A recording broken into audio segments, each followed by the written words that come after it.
జై శ్రీరామ్. శ్రీమాత్రే నమః. శ్రీ గురుభ్యో నమః. 2025 సంవత్సరం జూలై 13వ తారీఖు నుంచి 2025 సంవత్సరం నవంబర్ 27వ తారీఖు వరకు, అంటే నవంబర్ మొత్తం కూడా వేసుకోవచ్చు, ఇంకా 2-3 రోజులు ఉంది. 28వ తారీఖు వరకు కూడా ఉంది ఇది. అంటే మన డిగ్రీస్ వైజ్లో చూసుకుంటే కనుక 28వ తారీఖు వరకు కూడా చూస్తుంది. ఇన్ని రోజులు కూడా శనీశ్వరుడు వక్రగతిలోకి వెళ్తున్నాడు. శని మహారాజు వక్రగతిలోకి వెళ్ళడము, శనైశ్వరుడు వక్రగతిలోకి వెళ్ళడము ద్వాదశ రాశుల వాళ్ళకి, ద్వాదశ లగ్నాల వాళ్ళకి ఎలాంటి ఫలితాలను ఇస్తాయో ఆయన ప్రస్తుతం మీనరాశిలో ఆయన సంచారం చేస్తూ ఉన్నాడు. మీనరాశిలో ఆయన సంచారం చేస్తూ ఆయన వక్రగతిలోకి వెళ్ళే నక్షత్రాలు ఉత్తరభద్ర, పూర్వభద్ర నక్షత్రాల్లోనే ఆయన వక్రగతిలోకి వెళ్తూ ఉన్నారు. ఆయన అంటే వక్రగతి అంటే మళ్ళీ కుంభరాశి వైపు ఆయన అడుగులు వేస్తూ ఉన్నాడు, ఆయన వెళ్తూ ఉన్నాడు. శనీశ్వరుడు వక్రగతి ఎలాంటి ఇంపాక్ట్ చూపిస్తుంది మనం డొమెస్టిక్గా, అంటే ద్వాదశ రాశుల వాళ్ళకి, ద్వాదశ లగ్నాల వాళ్ళకి మనం చూద్దాం. మీ జన్మజాతకంలో శనీశ్వరుడు వక్రగతిలో ఉంటే మీకు ఇది మంచి ఫలితాన్ని ఇస్తుంది. మీ జన్మజాతకంలో శనీశ్వరుడు నీచపడి ఉన్న ఇది మంచి ఫలితాన్ని ఇస్తుంది వక్రగతి అనేది. అలాగే కొన్ని రాశుల వాళ్ళకి వక్రగతి చాలా మంచి ఇంపాక్ట్ ఇస్తుంది.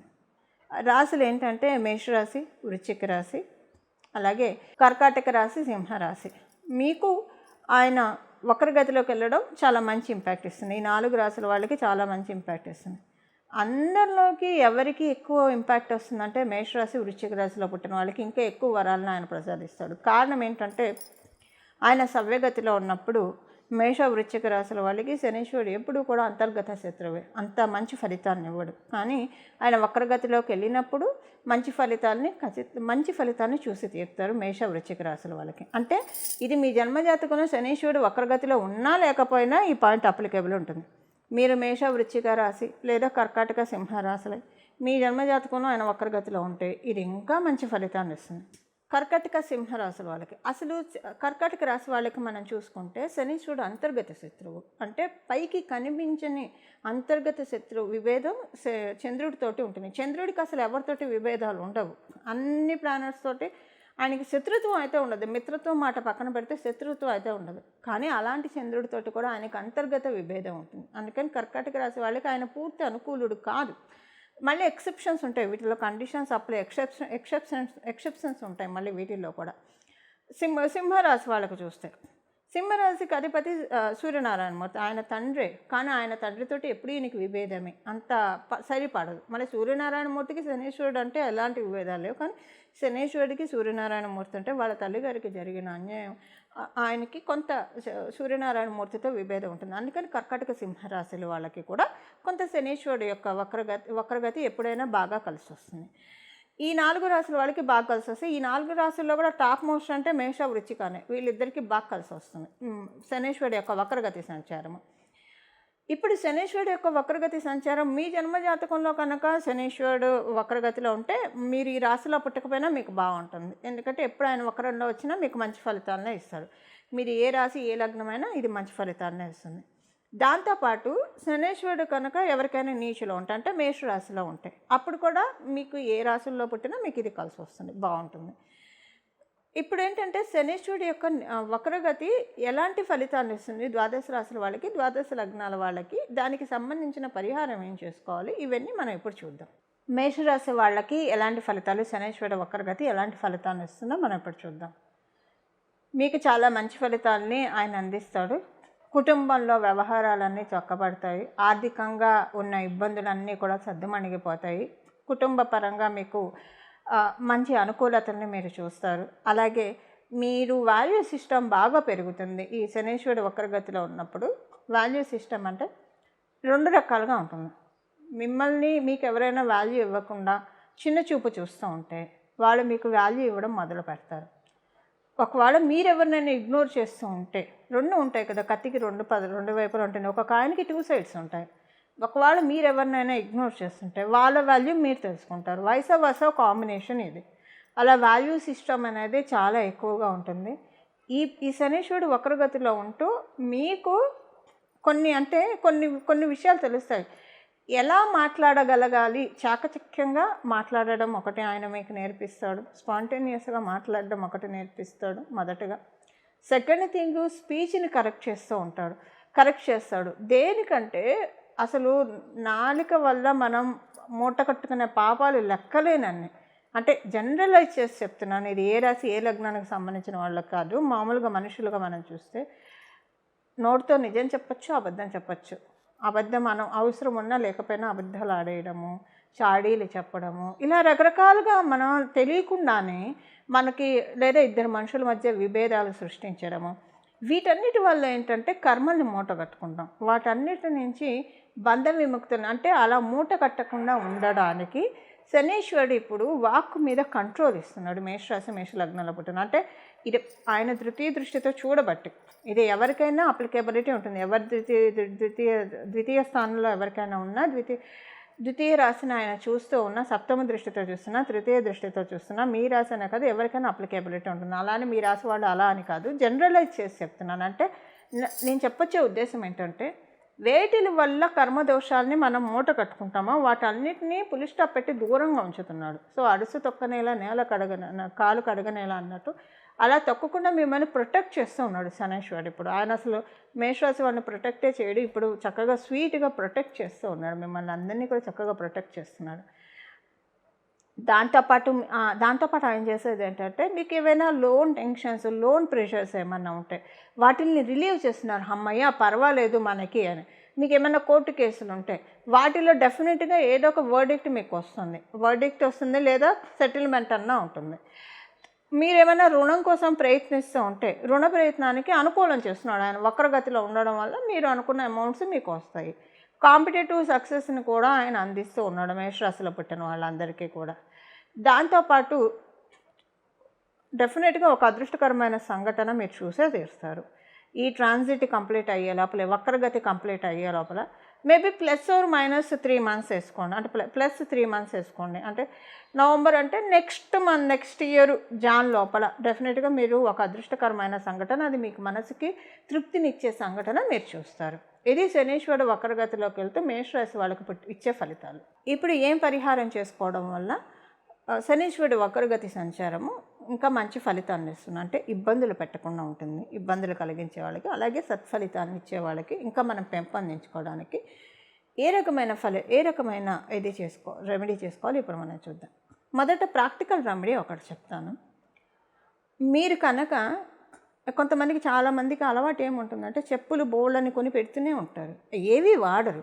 10 జతలు 20 జతలు 30 జతలు అలా ఉంటూనే ఉంటాయి. వాళ్ళు అంటే ఒక మినీ షాపు వీళ్ళ ఇంట్లో ఉందా అని అనిపిస్తుంది. అన్నీ ఉంటే వాటిల్లో మీరు వేసుకొని ఏమన్నా ఉంటే తీసి ఎవరికైనా ఇచ్చేసేసేయండి. చెప్పులను అలా బోల్డ్ని పెట్టుకోవడం వల్ల మీకు తెలియకుండానే మీరు ఏం చేస్తున్నారంటే నెగిటివ్ ఎనర్జీస్ని మీరు అన్ఫ్రీజ్ చేస్తున్నారు, పాజిటివ్ ఎనర్జీస్ని మీరు ఫ్రీజ్ చేస్తున్నారు. ఇలా పెట్టుకునే కోవలో మీరు ఉంటే దయచేసి తీసేసేయండి. ఎన్ని తీయగలిగితే అన్ని తీయండి. కొన్ని ఉంచుకోండి, మీకు కావాల్సినవి తీసేసేయండి. దరిద్రం పోగొట్టేసుకోండి మీరు. దరిద్రం అంటే డబ్బులనే కాదండి. కొంతమందికి దరిద్రం అంటే డబ్బులు, కొంతమందికి దరిద్రం అంటే ఆరోగ్యం లేకపోవడం, ఒక అనారోగ్యం ఒక దరిద్రం, అలాగే మానసిక ప్రశాంతత లేకపోవడం ఒక దరిద్రం, పిల్లలు చెప్పిన మాట వినకపోవడం, ఇలా రకరకాలుగా ఉంటుంది. అవన్నీ మీరు చక్కగా వాష్ ఆఫ్ చేసుకోండి, మీ చేతులను కడిగేసేసేయండి, నన్ను పెట్టుకోకండి. ఇప్పుడు ఎందుకంటే మీనరాశి మన పాదాలను సూచిస్తుంది, పాదరక్షణని సూచిస్తుంది. అక్కడ శనీశ్వరుడు వక్రగతిలోకి వెళ్తూ మనందరికీ ఒక అవకాశాన్ని ఇస్తున్నాడు. పిల్లలు మీరు కొన్ని విషయాలు కరెక్ట్ చేసుకోండి. కరెక్ట్ చేసుకుంటే మళ్ళీ ఆయన సవ్యగతిలోకి వచ్చినప్పుడు మనకి మీరు ఎన్నినాటి శనిలో ఉన్న, అష్టమ శనిలో ఉన్న, అర్ధాష్టమ శనిలో ఉన్న, లేదంటే కంటక శనిలో ఉన్న, శనీశ్వరుడు మీకు అనుకూలం అయినా కాకపోయినా శనీశ్వరుడు మహాదశలో ఉన్న మంచి ఫలితాన్ని నేను మీకు ఇస్తానని ఒక అవకాశాన్ని మనకు అందరికీ అందిస్తున్నాం. అందువల్ల తీసేసేయండి. మాకు అసలు అన్ని చెప్పులు లేవండి, అన్ని చెప్పుల జతలు లేవు, 1-2 ఉన్నాయంటే ఉంచుకోవచ్చు. అయితే ఆ రెండిట్లో కొంతమందికి ఏం అలవాటు అంటే అసలు చెప్పులు మార్చరు. 5-6 సంవత్సరాలైనా ఒకటే చెప్పుల్ని కంటిన్యూ అవుతూ ఉంటారు. ఈ కోవలో మీరు చెందితే ఇప్పుడు మీరు మార్చుకోండి. దయచేసి వాటిని అవతల, అంటే మీ దగ్గర కండిషన్స్ మీరు కొనుక్కోగలిగితే కొత్త చెప్పులను కొనుక్కోండి. ఎందుకంటే అలాగా ఒకటే చెప్పులు పాదరక్షణ మీరు కంటిన్యూ చేస్తూ ఉంటే ఎనర్జీస్ అన్నీ కూడా మిస్బ్యాలెన్స్ అవుతాయి, నెగిటివ్ ఎనర్జీస్ దాడి చేస్తూ ఉంటాయి. ఇప్పుడు రైట్ టైం, మీరు చెప్పులు మార్చుకోండి. అంటే మీకు ఎంతవరకు మీరు ఎఫర్ట్ చేయగలుగుతారో అంత పెట్టి కొత్తవి కొనుక్కోవడానికి ప్రయత్నించండి. పడేసేసేయండి. లేదు మీరు అది మేము చెయ్యలేము అని మీరు అనుకుంటే కనీసం గుడి చుట్టూ వెళ్ళి ప్రదక్షిణాలు చేయండి. రోజు ఓ 11 ప్రదక్షిణాలు ఏదైనా గుడి చుట్టూ వెళ్ళి ఈ శనీశ్వరుడు వక్రగతిలో ఉన్నప్పుడు మీరు చేయండి. అంటే చెప్పులు కొనుక్కునే స్తోమత లేదు అంటే అలా అలా ఎవరు ఉండరు. ఒకవేళ అలా ఉన్న కోవలో మీరుంటే చెప్పులు ఉంచుకోండి. మీరు దానికి ప్రతిగా ఇలాగ 11 ప్రదక్షిణాలు 21 ప్రదక్షిణాలు రోజు మీ ఇంటి దగ్గర ఉన్న గుడికి వెళ్ళి చేసిరండి. అది ఏ గుడి అయినా పర్వాలేదు. ఇది అంటే అంటే ఎప్పటి నుంచి జూలై 13 నుంచి నవంబర్ 27 వరకు చేయాలి. లేదు చెప్పులు కొత్త జతలు కొనుక్కుంటా అంటే కొనుక్కోవచ్చు. ఇది చెప్పుల విషయంలో ప్రాక్టికల్ రెమెడీ. ఇది ఆచరించాల్సిన రెమెడీ. అలాగే ఇంకా మనము వేరే రెమెడీ మనం ఇప్పుడు చూద్దాం. మీ ఇంట్లో ఉన్న ఈ ఏమంటారు కొన్ని పాతవి సామాన్లు, స్టీల్ సామాన్లు క్రాక్స్ వచ్చినవి. కొంతమందికి కంచం ఎలా ఉంటుందంటే తింటుంటే టక్ టక్ టక్ టక్ అని సౌండ్ వస్తుంటుంది. అలా తినేప్పుడు సౌండ్ రాకూడదు. అలాంటి కంచంలో మీరు తింటుంటే ఇప్పుడు మార్చండి దాన్ని. అలాగే సామాన్లు బాగా ఏమంటారు క్రాక్స్ వచ్చినవి ఏమైనా ఉంటాయి, అవి తీసేసేయండి. వేరే వాడుకోవడానికి ప్రయత్నించండి. సో అంటే మీకు అవకాశం ఉంటేనే ఇవి చేయండి. ఎందుకంటే స్టీల్స్ శనీశ్వరుడు అధీనంలో ఉంటుంది. మీరు తీసేయగలిగితే పాడేసి కొత్తవి రీప్లేస్ చేయగలిగితే రీప్లేస్ చేయండి. లేదు అవి పడేసినా మాకు ఇబ్బంది ఏం లేదు, మా ఇంట్లో ఇంకా బోలెడు సామాన్లు ఉన్నాయంటే అవి తీసేసేయండి. తీసేసేయండి. కొంచెం మంచి ఎనర్జీస్ రీటైన్ చేయగలుగుతారు. లేదు తీయలేమని అనుకుంటే ఇక కంటిన్యూ చేయండి. మీరు భగవన్ నామస్మరణ చేసుకుంటూ ఆహారాన్ని తీసుకోవడానికి ప్రయత్నించండి. అమృతమస్తు మంగళమస్తు, అమృతమస్తు మంగళమస్తు, అమృతమస్తు మంగళమస్తు అనుకుంటూ మీరు ప్రతిరోజు ఏ ఆహారం తీసుకున్నా అలా తీసుకోండి. ఇది ప్రాక్టికల్ రెమెడీ, శనీశ్వరుడి కోసం చేయాల్సిన ప్రాక్టికల్ రెమెడీ. అలాగే ఇప్పుడు శనీశ్వరుడి కోసం చేయాల్సిన స్పిరిచువల్ రెమెడీ మనం ఇప్పుడు చూద్దాం. ఆధ్యాత్మికంగా ఏం పరిహారం చేయాలి అది ఇప్పుడు మనం చూద్దాం. ఈ సమయంలో మీరు ఎవరైనా గురుమూర్తులని, అంటే మనకి శనీశ్వరుడికి సంబంధించిన గురుమూర్తి అయితే ఆంజనేయ స్వామి వారిని, లేదా మీరు దక్షిణామూర్తి స్వామి వారిని, కృష్ణుడిని, దత్తాత్రేయ స్వామి వారిని, ఇలా మీరు రాఘవేంద్ర స్వామి వారిని, సాయిబాబా, ఇలా మీకు ఎవరైనా మీ ఇష్టదైవాలు ఉంటే వారినైనా ఆరాధించుకోవచ్చు. అలాగే ఆంజనేయ స్వామి వారిని ఆరాధిస్తే చాలా మంచిది. ఆంజనేయ స్వామి వారి సుందరాకాండ పారాయణం చేయడం చాలా ఉత్తమమైన ఫలితాలను ఇస్తుంది. ఆయన సముద్రాన్ని లంఘించి లంకకి వెళ్ళి సీతమ్మ జాడను కనుక్కొని లంకా దహనం చేసి అక్కడ సీతమ్మకి ఆనందాన్ని కలిగించి ఇక్కడికి వచ్చి శ్రీరామచంద్రమూర్తికి కూడా ఆనందాన్ని కలిగించిన ఈ ఘట్టం చాలా అంటే చాలా మహిమాన్వితమైన ఘట్టం. అంటే మనం నడుచుకుంటూ వెళ్ళొచ్చు ఎక్కడికైనా, ఏదైనా ప్రదేశాలకు వెళ్ళాలంటే. లేదంటే మనం ఇప్పుడంటే రైల్లో వెళ్తాం, లేదంటే నదులు అయితే, సముద్రాలు అయితే షిప్లో వెళ్తాం, పడవ మీద వెళ్తాం. కానీ మీనరాశి యొక్క తత్వం ఏంటంటే ఆకాశతత్వం. మీనరాశి అంటే మనకి ఆ 12వ స్థానం ఏం సూచిస్తుందంటే వర్షపు నీటిని కూడా సూచిస్తుంది. అంటే ఇంకా మొత్తం కాస్మస్ అన్నమాట, ఓపెన్ ప్లేస్ అది. అందుకే రాత్రి సమయం అని కూడా అంటాం మీనరాశిని. ఆయన సముద్రాన్ని ఎలా లంఘించాడు? ఎగురుకుంటూ వెళ్ళాడు, నడుచుకుంటూ వెళ్ళలేదు కదా. తర్వాత రామసేతుని నిర్మించారు అందరూ వెళ్ళడానికి. కానీ హనుమంతుడు లంకను దాటడానికి ఏ రామసేతు నిర్మించలేదు కదా. ఆయన ఎగురుకుంటూ వెళ్ళిపోయాడు, వాయు వేగంతో ఎగురుకుంటూ వెళ్ళిపోయాడు. మీనరాశి అది ఈ ఘట్టం మనకి ఎక్కడ సూచిస్తుంది? రామాయణంలో సుందరాకాండలో మాత్రమే సూచిస్తుంది. అంటే రామచంద్రమూర్తి యొక్క కార్యార్థుడై హనుమంతుడు సముద్రాన్ని లంఘించి వెళ్ళిన విషయము మనకి ఇక్కడ సూచిస్తుంది. ఈ ఘట్టాన్ని మనం పట్టుకోవాలి. ఈ ఘట్టాన్ని పట్టుకుంటే మీనరాశిలో ఉన్న శనీశ్వరుడు మనకి చాలా అంటే చాలా మంచి రిజల్ట్స్ ఇస్తాడు. మీనరాశి పాదాన్ని సూచిస్తుంది. అలాగే మీనరాశి మనకి ఓపెన్ ప్లేస్ని కూడా సూచిస్తుంది, అంటే కాస్మస్ని కూడా సూచిస్తుంది. సో కాస్మస్లో ఆయన ఎగురుకుంటూ వెళ్ళి రామచంద్రమూర్తికి సీతామ్మవారికి ఆనందం కలిగించిన ఘట్టం మనకి సుందరాకాండ. కాబట్టి సుందరాకాండని పారాయణం చేయడానికి ప్రయత్నించండి. హనుమతి యొక్క కృపని పొందడానికి ప్రయత్నించండి. సుందరాకాండ పారాయణం చేస్తే మీనరాశిలో ఉన్న శనీశ్వరుడు వక్రగతిలో ఉన్న ఆయన, ఇప్పుడు మనం ఏంటంటే అర్జీలు పిటిషన్లు పెట్టుకోవడానికి అందరికీ మంచి సమయం. ఇలా చేస్తే మీకు ఏ కామ్యం అయితే ఉందో అది ఖచ్చితంగా నెరవేరుతుంది, మొదటిది. రెండవది, తర్వాత ఆయన సవ్యగతిలోకి వచ్చినప్పుడు మనల్ని జాడించి పెట్టకుండా కొంతలో కొంత మనల్ని మనం సేఫ్ గార్డ్ చేసుకోవడానికి. ఇప్పుడు ఇన్స్పెక్షన్కి సడన్గా ఎవరైనా వచ్చారనుకోండి ఏదైనా కార్యాలయానికి, అంటే కైపు లేకుండా వచ్చేస్తే చాలా కష్టం అవుతుంది, టెన్షన్ పడతారు. అలా కాకుండా ప్రేయర్ నోటీస్ ఒక వారం రోజుల నోటీస్, 10 days నోటీస్, లేదా అట్లీస్ట్ ప్రేయర్ 1 day నోటీస్ ఇస్తే అప్పుడు కొంచెం వాళ్ళు అన్నీ ప్రాపర్గా రెడీ పెట్టుకుంటారు, ఆర్గనైజ్ చేసుకుంటారు. ఇప్పుడు ఇది ఒక ఇన్స్పెక్షన్ టైం అనుకోండి, మనందరికీ అన్నీ మనం చక్కగా పెట్టుకోవడానికి సుందరాకాండ చదవాలి. సో అంటే ఇంకా మనకి స్వామివారి కృపాలు ఇన్ని మంత్స్ టైం ఇస్తున్నాడు, జూలై 13వ తారీఖు నుంచి నవంబర్ వరకు.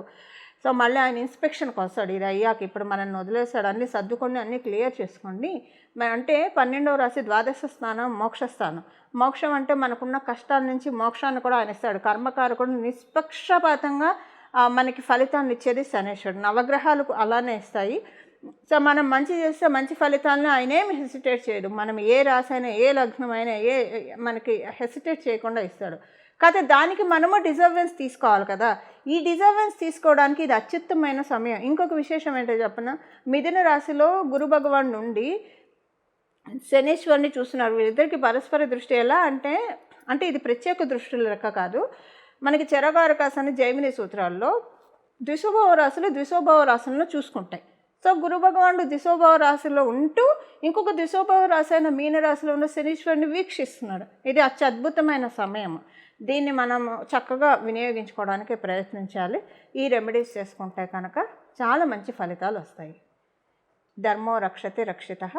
మంగళం. నమో భగవతే వాసుదేవాయ.